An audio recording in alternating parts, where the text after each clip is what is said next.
Welcome to the lair of the Batty Boffin.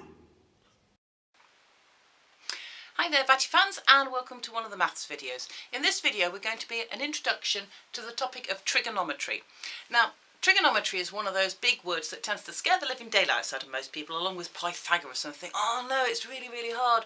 But actually, trig and Pythagoras, there's not a lot to them really, and once you've got the hang of them, you'll find the hardest bit is spelling it. So in this video we're not actually going to be using trigonometry. I'm just going to introduce it to you and tell you where it all comes from. It's to do with triangles, we kind of know that one, and that's actually where the word comes from. Another word for a triangle means three corners, three angles. Another word you could use, instead of saying it's got three angles, is you could say it's got three sides. In the same way that we say a pentagon, 5 sides, hexagon, 6 sides, you could say triagon, 3 sides. As it happens, that's not what we call it, but you could do. So triagon is a triangle. So there's your triagon, triangle. Metry. Metry is to do with like meters, for centimetres and meters, measuring things. So trigonometry just means triangle measuring triangles. And that is all, in fact, there is to it.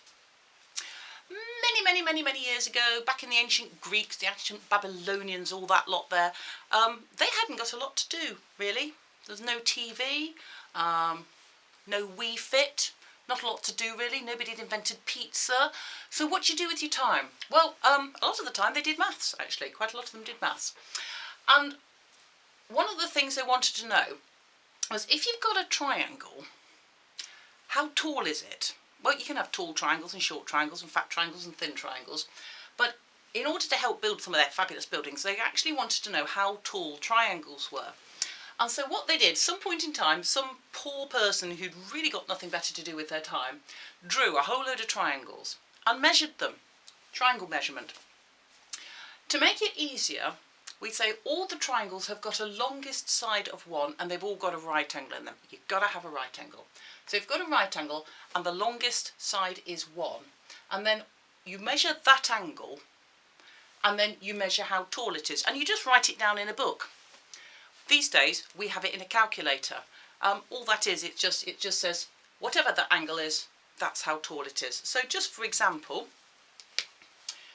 if that angle is 30 degrees, it just so happens that that height is exactly a half. So at an angle of 30 degrees, the height is exactly a half. Now you can test this out yourself. You will need a protractor and a ruler and something to draw with.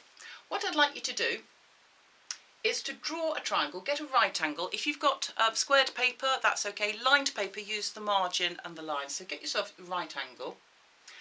And just to make it easier, instead of making that line 1 centimetre, because that's far too small, we'll make it 10. We'll just make the whole thing 10 times as big. So draw a line 10 centimetres at an angle of 30 degrees, and then we'll measure that side. So pause the video while you do that now.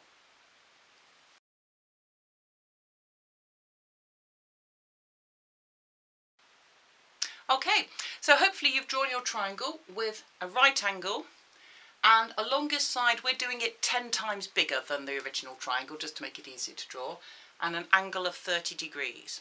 And so when you do that, we should be able to measure this length. Now we originally said it was a half, but of course we're doing ours 10 times bigger, so ours is going to be 5. So 10 centimetres on the longest side. You should find it is exactly 5 centimetres there.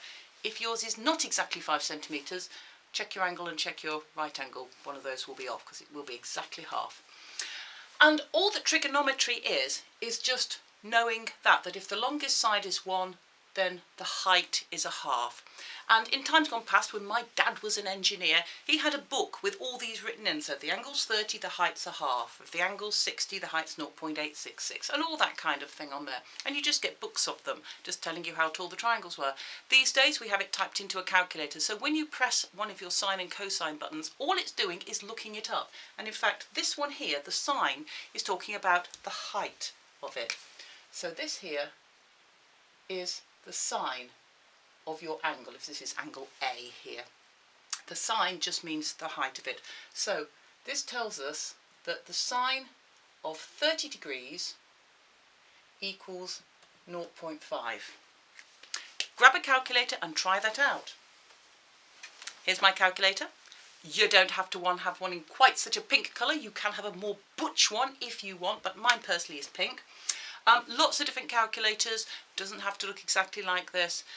This one is a particularly good one. I do recommend this one. It's a nice one here, but you can get them. Supermarket ones are absolutely totally fine. And you're looking for the button.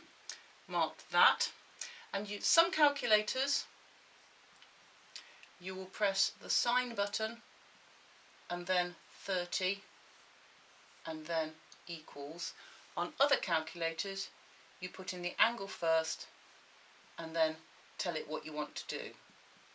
So depending on your calculator, generally the ones that have 2 lines of display, put it in like that, and the ones that have 1 line of display, put it in like that. Try it out on yours, see what happens.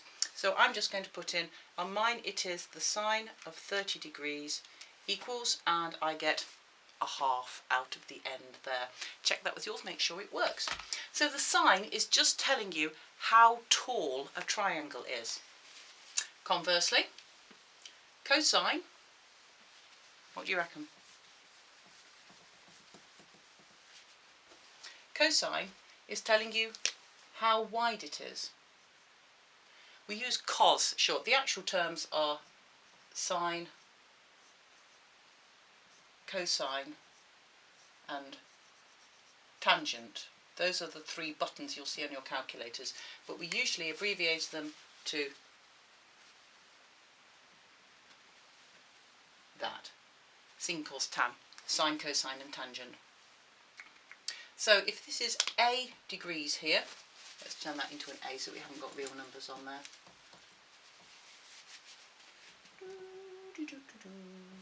There we go. So if that is A degrees on there, and that is length 1, then that side is the sine of A, and this side is the cosine of A. Tangent is to do with how slopey it is. It's related to the gradient you might have come across in other things. So that's all that sine and cosine are. They are simply the height of the triangle and the width of the triangle, provided the longest side is 1. If your longest side isn't 1, as we had, you just multiply it up. We had a longest side of 10, so we just multiplied all the lengths by 10, so it's dead easy. That's all that sine and cosine are. So we'll see you next time for a little bit of applying the trigonometry. See you next time, Batty fans. Mwahaha! Mwahaha! Mwahaha!